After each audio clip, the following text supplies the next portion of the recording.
रोशनी की कहानी। पुरानी हवेली की आत्मा। ये कहानी है एक छोटे से गांव की जिसका नाम था श्यामनगर। इस गांव में एक बहुत ही पुरानी और बड़ी हवेली थी जिसे लोग श्याम हवेली के नाम से जानते थे। हवेली की खूबसूरती के पीछे एक भयानक रहस्य था। लोग कहते थे कि वहां एक आत्मा का वास था। कहा जाता था कि जब भी किसी ने हवेली में रात बिताने की कोशिश की, उसने अपनी जिंदगी खो दी या पागल हो गए। गांव वालों का मानना था कि श्याम हवेली में एक पुरानी रानी की आत्मा भटकती है, जिसने उस जगह पर किसी अनजान कारण से अपनी जान दे दी थी। इस रहस्य ने सभी को डरा रखा था और कोई भी वहां जाने की हिम्मत नहीं करता था। एक दिन गांव में एक नवयुवक जिसका नाम रवि था, आया। रवि ने पुरानी कहानियां और अफवाहों को कभी गंभीरता से नहीं लिया।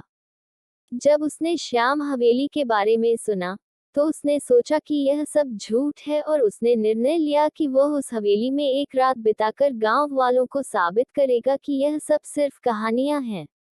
गांव के बुजुर्गों ने उसे समझाने की कोशिश की, लेकिन रवि ने उनकी बातों को नजरअंदाज कर दिया। एक शाम रवि अपने कुछ जरूरी सामान लेकर हवेली के लिए निकल पड़ा। हवेली बहुत ही पुरानी और खंडहर जैसी दिख रही थी, जहां जाकर किसी की भी रूह कांप उठे। रात का समय हो गया और हवेली में गहरी चुप्पी छा गई। रवि ने एक कमरे में अपना बिस्तर लगाया और अपनी टॉर्च जलाकर चारों ओर देखने लगा। हवेली के अंदर कीमती चित्र, टूटे फूटे फर्नीचर और धूल भरी किताबें थीं।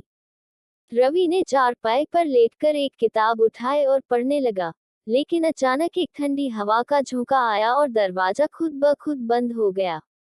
रवि सहम गया, लेकिन उसने खुद को संभाला और किताब पढ़ने लगा। तभी उसे लगा कि कोई उसके पीछे खड़ा है, लेकिन जब उसने मुड़कर देखा, तो वहां कोई नहीं था। उसकी दिल की धड़कन तेज हो गई। उसने सोचा शायद उसे भ्रम हो रहा है, लेकिन तभी एक तेज चीख की आवाज ने उसकी नींद को उड़ा दिया। रवि का चेहरा पसीने से भीग गया। उसने देखा कि कमरे का दरवाजा खुल चुका था और अंधेरे में से कोई सफेद लिबास पहने हुए एक महिला की परछाई दिख रही थी। वह परछाई धीरे धीरे पास आ रही थी।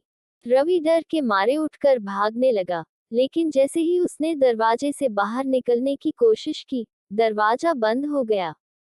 अब वह परछाई बिल्कुल उसके सामने थी। महिला की आंखें लाल हो चुकी थी और चेहरा भयानक था। उसने रवि से कहा, तुमने मेरी शांति भंग की है। इस जगह से चले जाओ। रवि ने हिम्मत जुटाई और कहा, मैं ये जानना चाहता हूँ कि तुम्हारी आत्मा को शांति क्यों नहीं मिल रही। महिला की आत्मा ने आह भरी और बोली, यह मेरी कहानी है। मैं रानी श्यामा हूँ।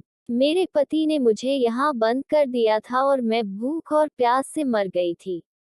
मेरी आत्मा को शांति नहीं मिली क्योंकि मेरा अंतिम संस्कार नहीं किया गया। रवि ने वादा किया कि वह उसकी आत्मा को शांति दिलाने के लिए उसका अंतिम संस्कार पूरे विधि विधान से करेगा। महिला की आत्मा ने उसकी बात मानी और गायब हो गई। अगली सुबह रवि ने गांव वालों को सब कुछ बताया और सभी ने मिलकर रानी श्यामा का अंतिम संस्कार किया। उस रात के बाद कोई भी भूतिया घटना नहीं घटी और हवेली अब एक शांतिपूर्ण जगह बन गई। रवि की बहादुरी से गांव वालों ने उसे सम्मानित किया और श्याम हवेली अब गांव का एक महत्वपूर्ण हिस्सा बन गई, जहां लोग बिना डर के जाया करते थे। इस प्रकार रवि ने अपनी हिम्मत और समझदारी से न केवल अपने डर को हराया, बल्कि एक निर्दोष आत्मा को भी शांति दिलाई। ये कहानी हमें सिखाती है कि हमें सबसे बड़ी चुनौतियों का सामना बहादुरी और बुद्धिमानी से करना चाहिए।